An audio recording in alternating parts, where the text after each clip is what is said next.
Well, good evening, everyone. It's lovely to be here, isn't it? And just be able to gather together and pray and give our praise and our petitions before God. And of course, if you're listening online, you're very welcome as well. But if you have your Bibles on you, if you could open up to Luke chapter 23, an extremely well-known passage, but it's just something we can really enjoy. I'm going to start off with a familiar phrase as we begin. And it's something that you see all over the news and social media. At least it's a sentiment that you see all over the news and social media, which is that it's your fault, isn't it? Or it's his fault, or it's her fault. You know, you find these words, or at least this sentiment, floods our screens and news feeds all the time, doesn't it?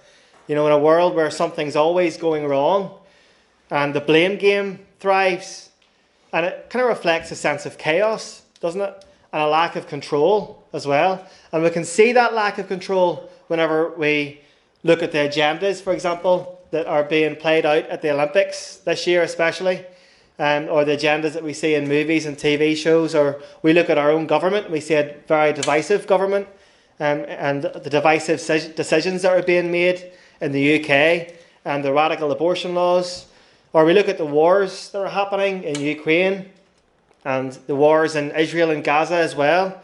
Or we look at the US presidential race and we see that's very divisive too, and it's very heated. And in all of this, no matter where you seem to look, it seems to be there's a lot of chaos happening, and there's a lot of blame, and there's a lot of lack of control, and a lot of fight for control, and a lot of fight for authority. And yet, through it all, of course, as Christians, we believe and we know that God is still in control, and He's still on the throne, no matter what's happening around us, that we live in a time of grace, and in that time of grace, sometimes God allows certain things to happen, but it's all happening within His control and His power. And at the right time, He will return for His people, and that He will wrap up this earth in a sense, and that He'll create a new heavens and a new earth. And we can trust in that and believe in that as Christians. But as Christians, of course, we're called to stand out as well, and we're not to conform.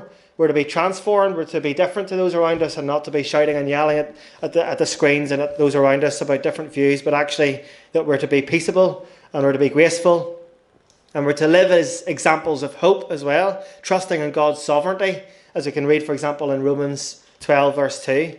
But here in Luke chapter 23, of course, you can see a time in history when surely if there was ever a lack of control on God's part, it would be then.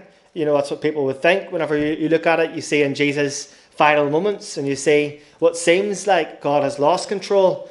And actually, of course, as Christians, we know that what we witness here is the culmination of God's plan, and that He's fully in control, and that actually He's demonstrating His authority in the weakness of the cross.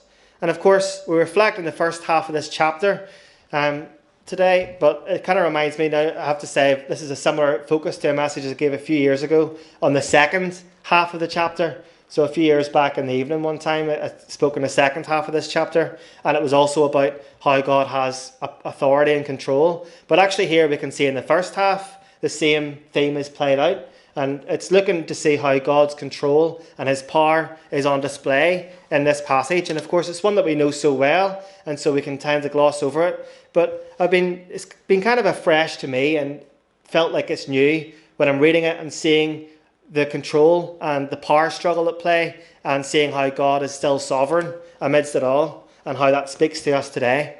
So we'll just read from verse 1 of Luke chapter 23, and it says this, it says, "Then the whole company of them arose and brought Him before Pilate, and they began to accuse Him, saying, 'We found this man misleading our nation and forbidding us to give tribute to Caesar, and saying that He Himself is Christ, a king.' And Pilate asked Him, 'Are you the king of the Jews?' And He answered him, 'You have said so.' Then Pilate said to the chief priests and the crowds, 'I find no guilt in this man.' But they were urgent, saying, 'He stirs up the people, teaching throughout all Judea, from Galilee even to this place.' When Pilate heard this, he asked whether the man was a Galilean. And when he learned that he belonged to Herod's jurisdiction, he sent him over to Herod, who was himself in Jerusalem at that time. When Herod saw this, he was very glad, for he had long desired to see him, because he had heard about him, and he was hoping to see some sign done by him. So he questioned him at some length, but he made no answer. The chief priests and the scribes stood by, vehemently accusing him. And Herod with his soldiers treated him with contempt and mocked him. Then arraying him in splendid clothing, he sent him back to Pilate. And Herod and Pilate became friends with each other that very day. For before this, they had been at enmity with each other. And we'll pause there for a second. And of course, I know we've all read this many times, but imagine this is your first time reading this passage. And you might ask yourself, well, how did God let this happen? How was Jesus in control at this time? And of course, you might want to just jump to the answer, but seeing the answers in this passage alone, for me, was being quite amazing, just seeing what this passage has to say about Jesus' authority. Because, of course, we know in chapter 22, by this stage, Jesus has been tried by religious authorities.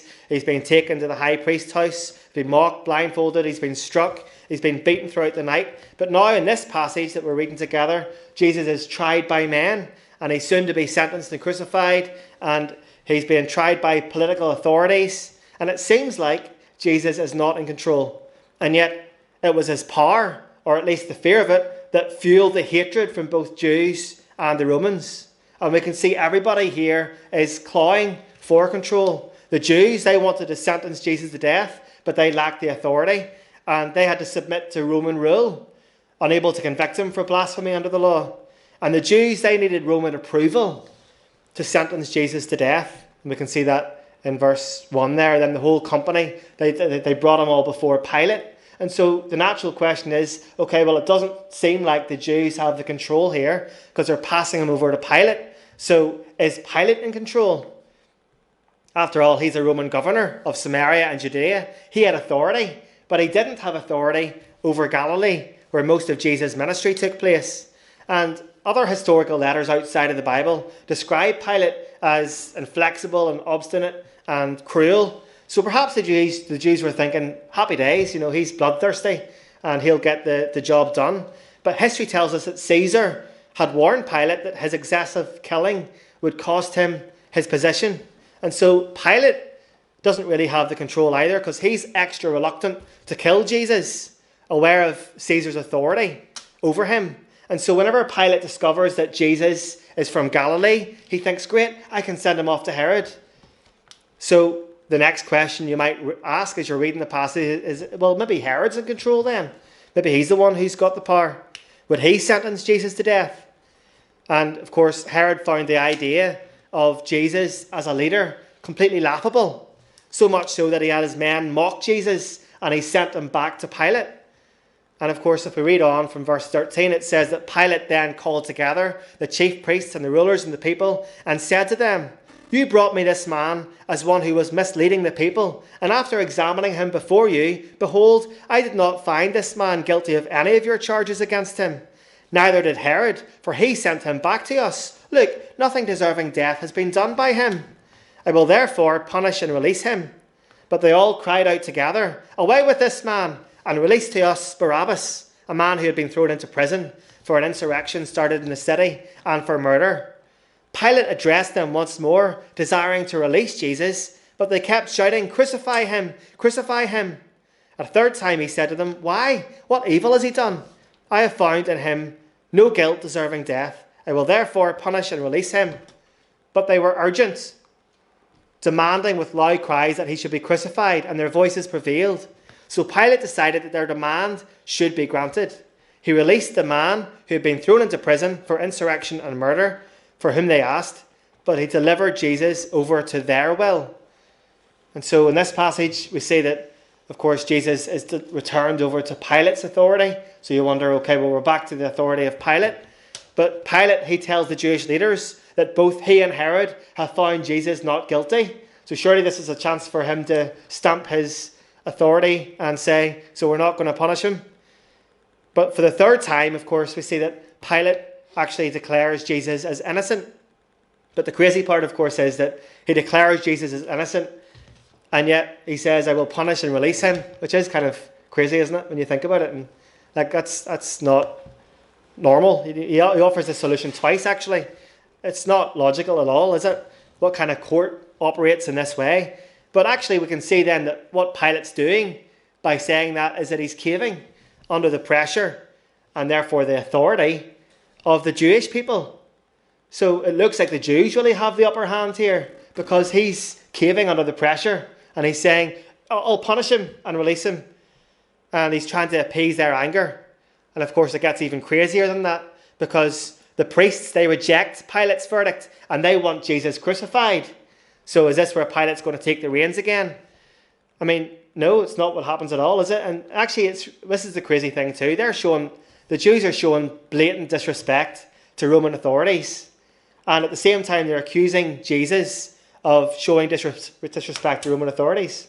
So they're accusing him of doing what they're doing.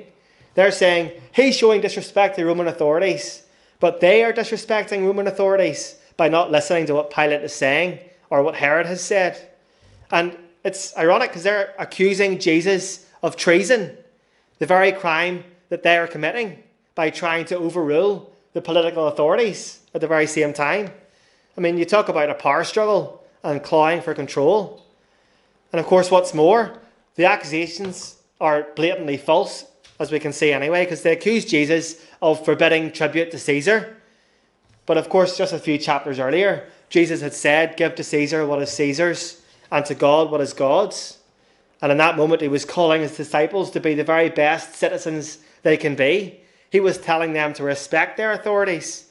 And here they are, showing the utmost disrespect to their authorities and accusing Jesus of the same.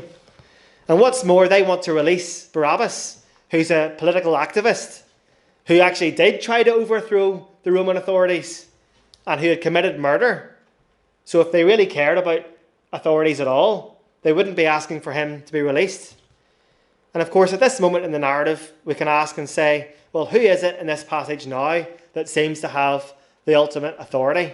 And of course, to answer, we must consider, well, how do we measure authority?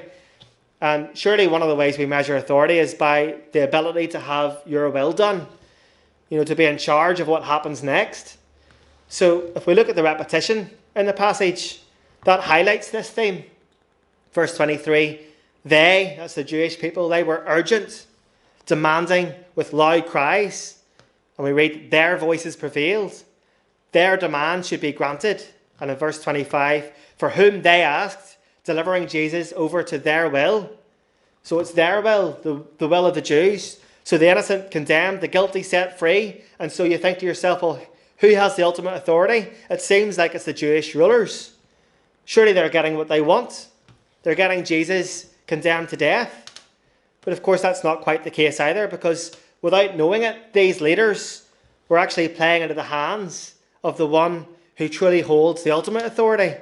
And it's just a few verses ago, in chapter 22, where we saw another petitioner before another authority. Whenever Jesus prayed, Father, if you are willing, remove this cup from me. Nevertheless, not my will, but yours be done. And we can see the authority and the control of God in all of this. And Professor Gooding says something quite interesting. He says that was the king at prayer. And as a result of that prayer, he would sit at the right hand of the power of God and have the government of the universe entrusted to him. And of course, here we can see that this entire plan for Jesus, the innocent one, punished instead of us, the guilty, was God's redemption plan from the beginning. But we can see it right here in this passage, how God is in control and that Jesus has the authority in what looks like complete chaos. And that Jesus was submitting to the will of the Father for our sake.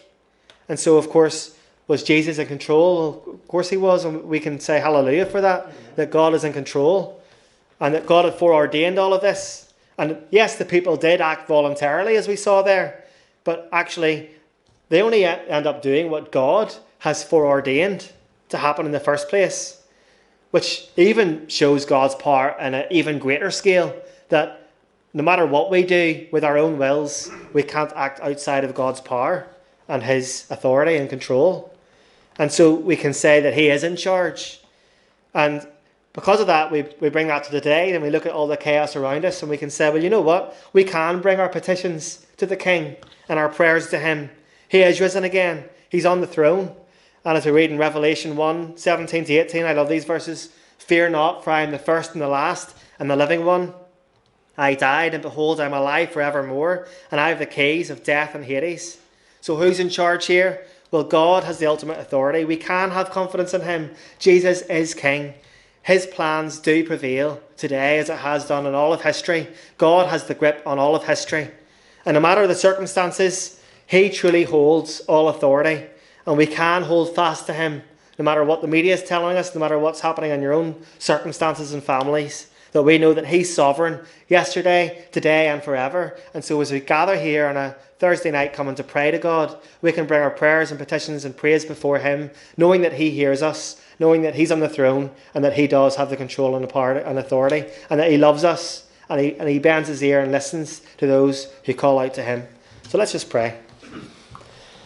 Dear Lord God, I just want to thank you so much for your word. Thank you for the truth of it. Thank you that as we look at it and we look at what seems to be the most chaotic time in all of history when Jesus was being nailed to a cross, and yet in all of that we can see that this is God in control, and that we can know that in all circumstances and throughout all of history that you do have a firm grip on history, Lord, that you will allow things to happen for a time, but that one day we will be in a new heavens and a new earth, in heaven with you forever. And in the meantime, we can trust in you and call upon you for your help and your strength to be with us each and every day, despite what happens around us, knowing that you're the one who's on the throne. Thank you for this amazing truth. In your gracious name, amen.